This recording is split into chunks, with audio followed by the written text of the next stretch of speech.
విశాఖుడు అంటే సుబ్రహ్మణ్యేశ్వర స్వామి. మహాభారతంలో విశాఖుడు నైగమీషుడు అని రెండు పేర్లు. వాల్మీకి మహర్షి కూడా వాడతారు దాన్ని. పరమేశ్వరుడి వెనక విశ్వామిత్రుడి వెనక రామలక్ష్మణులు వెళ్ళిపోతుంటే బాలకాండలో పరమశివుని వెనక వెడుతున్న విశాఖుడు నైగమీషుడు అని వర్ణించారు. అసలు ఈ పట్టణానికి ఈ పేరు రావడానికి కారణం సుబ్రహ్మణ్య సంబంధం. ఇది సుబ్రహ్మణ్య క్షేత్రం ఈ ఊరు. కాబట్టి విశాఖేంద్రోపేంద్రో ఆయన ముగ్గురిని చెప్పారు. యుద్ధంలో రాక్షసుల్ని గెలిచి వచ్చిన వారు ముగ్గురు. ఎవరు వాళ్ళు? విశాఖ అంటే విశాఖుడు సుబ్రహ్మణ్యుడు, ఇంద్రో ఇంద్రుడు, ఉపేంద్రో ఇంద్రుడి తమ్ముడు శ్రీ మహావిష్ణువు. వెంటనే మనం అంటాం, అదేమిటండి త్రిమూర్తుల యందు విష్ణువు ఉన్నారు కదా, విష్ణు అనుగ్రహంతో కదా ఇంద్రుడు నిలబడతాడు. పైగా లౌకిక మర్యాదలో బంధుత్వాన్ని చూసినప్పుడు శ్రీ మహావిష్ణువుకి మేనల్లుడు కదా సుబ్రహ్మణ్యుడు. నారాయణ నారాయణి, నారాయణ పుంశబ్దం పురుషుడు, నారాయణి ఆడది, హంస హంసిని భార్యాభర్తలు, భైరవ భైరవి భార్యాభర్తలు, రుద్ర రుద్రాణి భార్యాభర్తలు, శంభు శాంభవి భార్యాభర్తలు, శివ శివాని భార్యాభర్తలు, నారాయణ నారాయణి అన్నా చెల్లెళ్ళు. వాళ్ళు భార్యాభర్తలు కారు. నారాయణ అంటే శ్రీ మహావిష్ణువు, నారాయణి అమ్మవారు పార్వతీదేవి. అందుకే ఇద్దరూ నల్లగా ఉంటారు. నారాయణ నలుపు, నారాయణి నలుపు. వాళ్ళిద్దరు అన్నా చెల్లెళ్ళు. వాళ్ళిద్దరు అన్నా చెల్లెళ్ళు కనుక పార్వతీదేవి యొక్క కుమారుడైన సుబ్రహ్మణ్యేశ్వరుడు శ్రీ మహావిష్ణువుకి మేనల్లుడు. అందుకే ఇక్కడ మనకి లేదు కానీ ఆ సంప్రదాయం ద్రవిడ దేశంలో సుబ్రహ్మణ్యారాధన చాలా ఎక్కువ. ద్రవిడ దేశంలో ఇప్పటికీ ఓ మాట అంటారు, మురుగన్ మరుమగన్ అంటుంటారు వాళ్ళు. మురుగన్ అంటే సుబ్రహ్మణ్యుడు, మరుమగన్ అంటే మేనల్లుడు. అందమైన మేనల్లుడు నా అల్లుడు అంటట విష్ణువు. మేనల్లుడినే కదా మరి చేసుకున్నాడు. వల్లి ఆయన కుమార్తెగానే చెప్తారు ఆ పురాణంలో. కాబట్టి మేనల్లుడు కనుక విష్ణువుకి మేనల్లుడు కనుక విష్ణువు మేనమామ. శ్రీకాంతో మాతులో యస్య అని విఘ్నేశ్వరుడు గురించి చెప్తారు. మాతులో యస్య విష్ణువు మేనమామ ఆయనకి, విఘ్నేశ్వరుడికి. ఎందుకు? పార్వతీదేవి కొడుకు కాబట్టి. మరి సుబ్రహ్మణ్యుడికి మేనమామ శ్రీ మహావిష్ణువు అయితే ఇంద్రుడికి కూడా రాజ్య వైభవం ఇవ్వగలిగిన వాడు విష్ణువు అయితే విష్ణువు పేరు ముందు చెప్పాలా, సుబ్రహ్మణ్యుడి పేరు ముందు చెప్తారా? మరి శంకరాచార్యుల వారు అంతటి మహాజ్ఞాని కదా, మహాపురుషులు కదా, వారు తప్పు రాస్తారా? లేకపోతే వారికి ఏమైనా యతి ప్రాస కోసం అక్షరాలు వెతుక్కోవలసినటువంటి అవసరం వారికి ఉందా? మరి ఎందుకు అలా ఇచ్చినట్టు? అంటే వారు ధర్మం ఎప్పుడూ కూడా దేశము, కాలము, వర్ణము, ఆశ్రమము ఈ నాలుగిటి మీద ఆధారపడుతుంది. ఆ సమయంలో మీరు ఏది చెప్తున్నారో దాన్ని బట్టి పెద్దరికం. ఇదే సభలో పెద్ద పెద్ద డాక్టర్లు ఉండొచ్చు, ఇదే సభలో చాలా పెద్ద పెద్ద అధికారులు ఉండొచ్చు. ఒక్కొక్కసారి నేను ఉపన్యాసం చెప్తున్నప్పుడు నేను పనిచేసేటటువంటి ఆఫీసులోనే చాలా ఉన్నత స్థాయిలో ఉన్న అధికారులు వస్తుంటారు వినడానికి. ఆఫీసులో అయితే నేను వాళ్ళని చూస్తే గౌరవం ఇస్తాను. సభలోకి వచ్చినప్పుడు వాళ్ళు కింద కూర్చుంటారు, నేను పైన కూర్చుంటాను. అది వాళ్ళ మర్యాద. కోటేశ్వరారు మా దగ్గర పనిచేస్తున్నారండి అందుకని చెప్పి మేము ఆయనకన్నా పెద్ద కుర్చీ వేదిక మీద ఏంటని వాళ్ళు అడగరు. వాళ్ళు కింద కూర్చుంటారు, నేను పైన కూర్చుంటాను. సభయందు నాది పెద్దరికం, కార్యాలయమునందు వారిది పెద్దరికం. మారిందా లేదా ధర్మం? అలాగే సందర్భాన్ని బట్టి ధర్మం ఉంటుంది. ఉన్నప్పుడు ఇక్కడ సందర్భం ఏమిటి? రణీజిత్యా దైత్యా. అందుకని శంకరాచార్యుల వారి శ్లోక ప్రారంభం అలా ఉంటుంది. వాళ్ళు యుద్ధం గెలిచి వచ్చారు. యుద్ధానికి వెళ్ళినప్పుడు యుద్ధానికంతటికీ కూడా గొప్పవాడెవరు? సైన్యాధిపతి, commander in chief of the armed forces. ఆయన గొప్పవాడు. ఎవరు? దేవసేనంతటిని నడిపించేవాడెవరు? సుబ్రహ్మణ్యుడు, సేనాధిపతి ఆయన. అందుకని ఎవరు యుద్ధం చేసి గెలిచినా అభినందనలు ఎవరికి ఇస్తారు? ఎవరు ఆ సైన్యాన్నంతటినీ నడిపించాడో ఆయనకే కదూ అభినందనలు ఇస్తారు. అంతేకాని అందరినీ పిలిచి చెప్పరు. ముందు సైన్యాధిపతికి చెప్తారు, మహానుభావుడు గెలిపించాడంటారు. సైనికులు కూడా ఎందరో ఉండొచ్చు, కానీ ఒక టీం గెలిచిందనుకోండి, టీం కెప్టెన్కి కదూ కప్పు చేతిలో పెడతారు. అలా అది యుద్ధమైనప్పుడు యుద్ధం చేసినటువంటి దేవసేనలన్నింటినీ నడిపించిన వాడెవరో ఆయనని మొదట చెప్పాలి. దేవసేనాధిపతి సుబ్రహ్మణ్యుడు, అందుకుని విశాఖ అది మొదటి మాట. విశాఖేంద్రో ఇంద్రుడు. ఇంద్రుడి పేరు రెండో స్థానంలో ఇచ్చారు. ఎందుకని? ఆయన దేవలోకములకు అధిపతి. దేవలోకాల మీదకి కదూ దండయాత్రకు ఎడుతుంటారు రాక్షసులు. అందుకని దేవలోకములకు అధిపతి ఇంద్రుడు. ఉపేంద్రో అన్న మాటకు అర్థం ఏమిటంటే ఇంద్రుడి తర్వాత పుట్టినవాడు అని. అన్నగారిది పెద్ద స్థానమా, తమ్ముడిది పెద్ద స్థానమా? ఓ ఇంట్లో అన్న తమ్ముడు ఉంటున్నారు అనుకోండి, ఇద్దరు 2 శుభలేఖలు ఇవ్వక్కర్లేదు, అన్నయ్యకే శుభలేఖ ఇస్తారు. అన్నయ్యకి శుభలేఖ ఇస్తే చాలు, ఇంట్లో అందరికీ ఇచ్చేసినట్టే. ఇంద్రుడు అన్న, విష్ణువు ఇంద్రుడికి తమ్ముడు. అందుకని ఇంద్రుడి తర్వాతి స్థానం ఎప్పుడు ఒక్క అవతారంలోనే, అన్ని వేళలా అని మీరు అనుకోకూడదు. ఉపేంద్రో వామనమూర్తిగా. కాబట్టి వామనమూర్తిగా వచ్చినప్పుడు ఇంద్రుడికి తమ్ముడిగా వచ్చాడు. అదితి కడుపున కోరి కోరి కోరి కోరి తానే అడిగాడు నేను పుడతానని. ఎప్పుడు? శ్రవణ ద్వాదశి నాడే పుట్టాడు. నీ కోడండ్రును నీ కుమారవరులు నీనాథుడు నీవును సంశ్లోకింపన్ సతులుం పతుల్ సమ్మోదింప రాత్రించరులు శోకింపన్ భవదీయ గర్భమున తేజోమూర్తి జన్మించదన్ నాకున్ వెడుక పుట్టు నీ సుతుడనై నర్తించి వర్తింపగాన్. అమ్మా అదితి, నీ కడుపున పుడతానమ్మా అని అడిగాడు. అంతకన్నా అదృష్టమా పుట్టవయా అంది విష్ణువుని. ఇంద్రుడికి రాజ్యం పోయినప్పుడు వామనమూర్తిగా వచ్చి రాజ్యం ఇచ్చాడు కాబట్టి ఆ ప్రేమ చూపించడానికి, ఆయన ఉపకార బుద్ధిని చూపించడానికి ఉపేంద్రో శబ్దం వేశారు. వేసినప్పుడు ఇంద్రుడి తరువాతి స్థానం ఉపేంద్రుడిది కనుక 3వ స్థానంలో విష్ణువుని పెట్టారు వామనమూర్తిగా. అందుకని ఇప్పుడు వీళ్ళు ముగ్గురు ఏం చేశారు?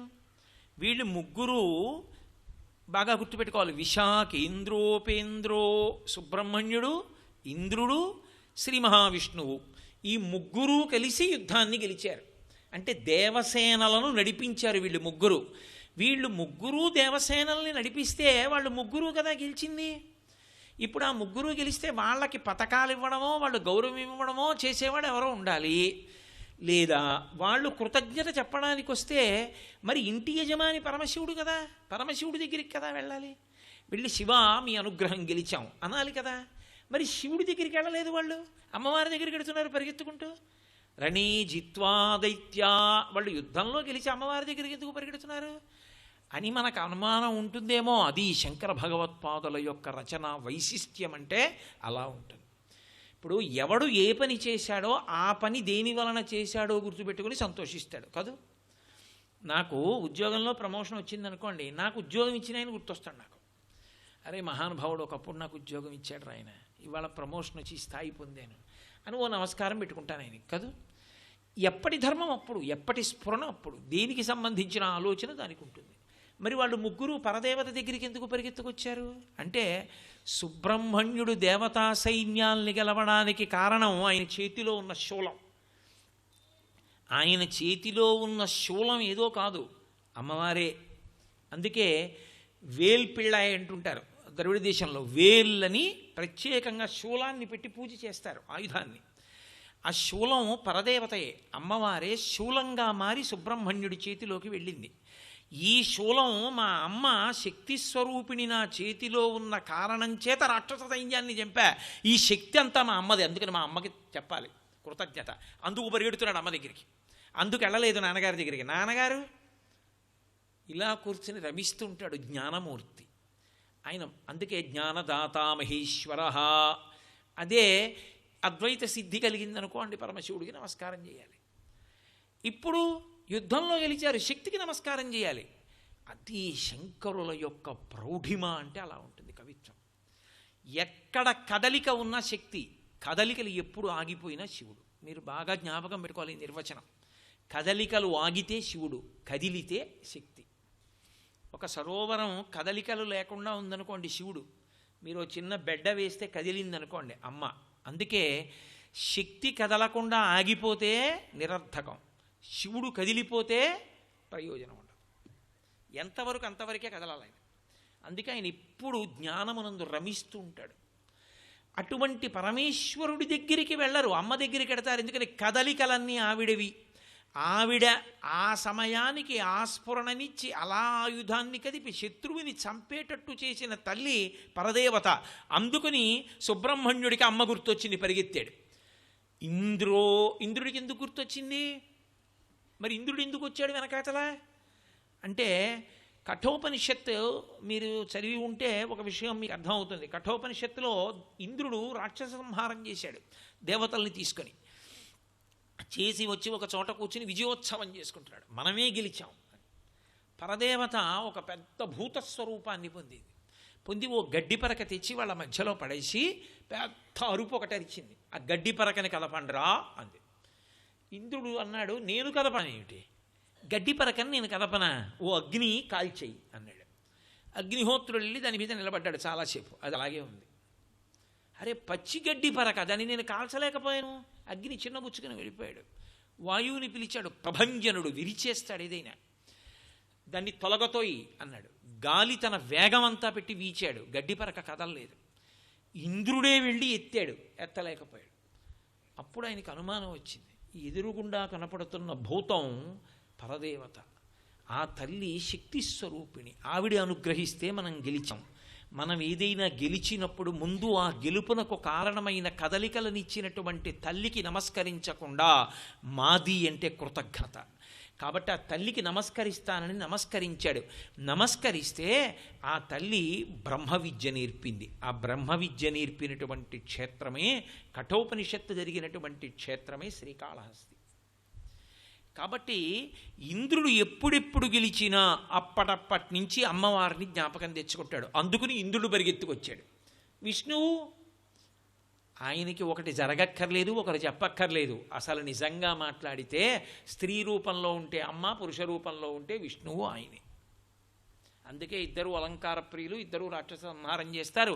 ఇద్దరి ప్రతిజ్ఞలు కూడా ఒకటే, పరిత్రాణాయ సాధూనాం వినాశాయ చ దుష్కృతాం ధర్మ సంస్థాపనార్థాయ సంభవామి యుగే యుగే యదా యదా హి సాధూనాం దుఃఖం భవతి దానవ తదా తేషాంచ రక్షార్థం దేహం సతంధారయామ్యహం అంటుంది అమ్మవారు దేవీ భాగవతంలో. ఇద్దరి ప్రతిజ్ఞ కూడా ఒకటే. అందుకే నారాయణ నారాయణి వాళ్ళిద్దరూ కలిసి పుడతారు. ఇప్పుడు ఒకానొకనాడు నందుడికి కుమారుడిగా కృష్ణుడు, ఆ నందుడికి కుమార్తెగా యోగమాయ. వాళ్ళిద్దరూ అన్నా చెల్లెళ్ళు. కాబట్టి ఆయనే ఆమె, ఆమెయే ఆయన. అందుకని విష్ణువుకి ఏదో జరిగి తెలిసి ఉండాలనేం లేదు. అందుకని ఆయన వచ్చారు. ఆయనకి సమస్తం తెలుసు. యాదేవీ సర్వభూతేషు శక్తి రూపేణ సంస్థిత నమస్తస్యై నమస్తస్యై నమస్తస్యై నమో నమః. మార్కండేయుడు చెప్పేశాడుగా, అసలు ఏ భూతమునందు ఏ శక్తి ఉన్నది పరదేవతా స్వరూపమే. అందుకే ఏమంటే ఈ మధ్య గుళ్ళోకి రావట్లేదంటే, ఏడో మోకాళ్ళు బలహీనంగా ఉన్నాయండి, నొప్పిడితోంది రావట్లేదు అంటాడు. కానీ నేను శక్తిహీనుణ్ణి అయ్యానంటాడు, కానీ శివహీనుణ్ణి అయ్యానండి ఎవడు. కదలిక లేదంటే శక్తిహీనత్వం. కాబట్టి విష్ణు అందుకు పరిగెత్తుకొచ్చారు. వీళ్ళు ముగ్గురే ఏ కదలికలో విజయం సాధించినా అమ్మవారిని స్మరించారు, అమ్మవారిని గౌరవించారు, అమ్మ దగ్గరికి పరిగెత్తారు. ఆ బుద్ధి నీకు లేకపోతే కృతజ్ఞుడమైపోతావు. చెప్పాలా శంకరాచార్యుల వారు? లేకపోతే ఇలా చెప్పారు ఆ శ్లోకంలో? ఆయన శ్లోకంలో అలా చెప్పరు.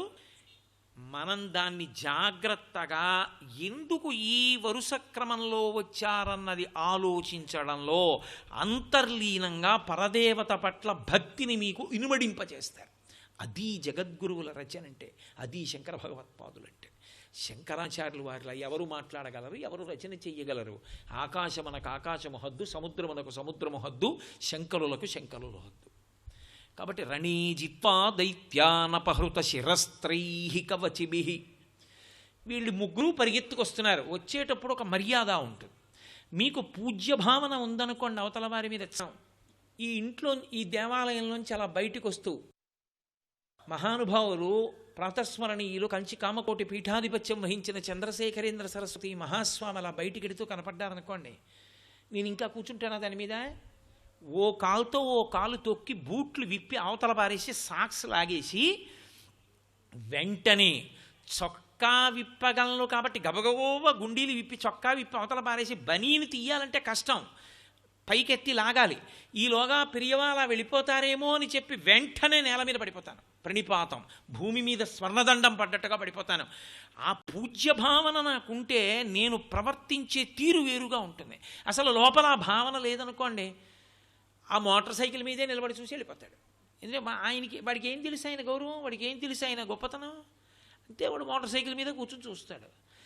కాబట్టి పూజ్య భావన మీ ఎందుంటే మీ మనసులో ఉండేటటువంటి ఆర్తి ఒకలా ఉంటుంది. అరే మనం గెలవడానికి కారణం ఆవిడరా, రణేజిత్వా దైత్యా. మనం శత్రువుల్ని గెలిచామంటే అదిగో ఆ అమ్మ కృప, ఆవిడ అనుగ్రహం లేకపోతే మనం ఏం గెలుస్తాం. కాబట్టి గబగబా వెళ్ళి అమ్మకి చెప్పాలి, అమ్మ గెలిచేసామమ్మా అని చెప్పాలి. పరిగెత్తుకుంటే వచ్చేసారు. అమ్మో అమ్మవారి దగ్గరికి వెడుతున్నాం, ఇలా వెళ్ళొచ్చా? కవచం కట్టుకుని పైన ఓ పెద్ద ఏదో శిరస్త్రాణం అంటారు, అంటే తలకి దెబ్బ తగలకుండా అడ్డంగా పెద్ద ఇనపది పెట్టేసుకుంటారు. అది పెట్టేసుకుని వెళ్ళొచ్చా అమ్మ దగ్గరికి? వెళ్ళకూడదు. ఆవిడ గురుమండల రూపిణి, ఆవిడ సమస్త గురువుల యొక్క స్వరూపం. ఒక మహానుభావుడి దగ్గరికి వెడితేనే మనం చొక్కా బనీను విప్పి పెడతామే, ఒక పీఠాధిపతి దగ్గరికి వెడితే అమ్మ దగ్గరికి వెడతారా? అలా ఎలా పడితే అలా. అందుకని వాళ్ళు ఏం చేశారు, రణీజిత్వా దైత్యానపహృత శిరస్త్రై, వాళ్ళు పెట్టుకున్నటువంటి ఆ శిరస్త్రాణాలని తీసేసి పక్కన పెట్టేశారు. కవచిభిహి, కవచాలని మాత్రం వాళ్ళు విప్పలేదు. ఎందుకు విప్పలేదు అంటే ఆ కవచం చొక్కా తొడుక్కున్నట్టు ఉండదు, అది ఇనుముతో చేయబడి ఉంటుంది, చాలా గట్టిగా ఉంటుంది. అవతల వాళ్ళు వేసే బాణాలు, శూలాలు ఇలాంటివి తగులుతాయి. గుండెల్లో గుచ్చుకోకుండా కట్టుకుంటారు. అది దానికి పెట్టేటటువంటి గుండీలు మామూలు గుండీల్లో ఉండవు, పిట్లిపోకూడదు, బాగా పట్టుకోవాలి. అది ఏదో స్క్రూస్ బిగించేస్తారే అలా బిగించేసి ఉంటాయి. అది విప్పుకోవడం చాలాసేపు పడుతుంది. వాళ్ళ మనసులో ఎంత ఆర్తి ఉందంటే, ఎంత భక్తి ఉందంటే గబగబా వెళ్ళిపోవాలి అమ్మ దగ్గరికి, గబగబా పరిగెత్తుకుంటూ వెళ్ళిపోవాలి. వెళ్ళిపోయి అమ్మవారి పాదాల మీద పడిపోవాలి. అమ్మ నీ అనుగ్రహం చేతే గెలిచామమ్మా అని చెప్పాలి. ఇలా పరిగెత్తామంటే ఇలా శిరస్త్రాణం తీసేశారు.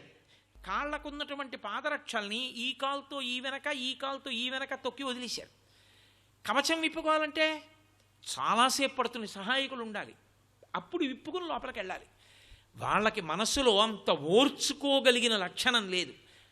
కారణం అమ్మవారి దర్శనం చేసుకోవాలన్న భక్తితో కూడిన ఆర్తి తప్ప ఆచారం పాటించకూడదన్న నిరసన భావం కాదు. అంటే అపచారం ఉపచారమైంది దేని వలన? విశేష భక్తి వలన. అది శంకరులు నాటకీయంగా తీసుకొస్తున్నారు. ఇప్పుడు విశాఖేంద్రోపేంద్రో వీళ్ళు ముగ్గురు పరిగెత్తుకొచ్చారు. చింతామణి గృహే, ఆ చింతామణి గృహం ముందు ఆగారు. గబగబా విప్పేసి కవచాలు చూసుకున్నారు. ఇవి ఇప్పడానికి చాలాసేపు పడుతున్నాయి, ఏం పర్వాలేదు వెళ్ళిపోదాం అమ్మ దగ్గరికి అన్నారు. అని అపహృత శిరస్త్రై కవచిభిహి, ఆ కవచాలతోటే గబగబా లోపలికి వెళ్ళారు. విశాఖేంద్రోపేంద్రో, వాళ్ళు అలా వెళ్ళిపోతుంటే ముందు ఎవరు కూర్చునే గది ఉంటుంది? మొట్టమొదట అమ్మ కూర్చునే గది కాదు, నాన్నగారు కూర్చునే గది ఉంటుంది. ఎందుకని? ఆవిడ శ్రీమాత, శ్రీ మహారాజ్ఞి, శ్రీమత్సింహాసనేశ్వరి కదా.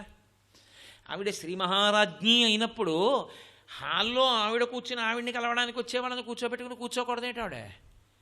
ఆవిడ ఎంత గొప్పదైనా తాను పెద్దరికం వహించదు. ఎందుకు వహించదో తెలుసా? అది సౌందర్యలహరి.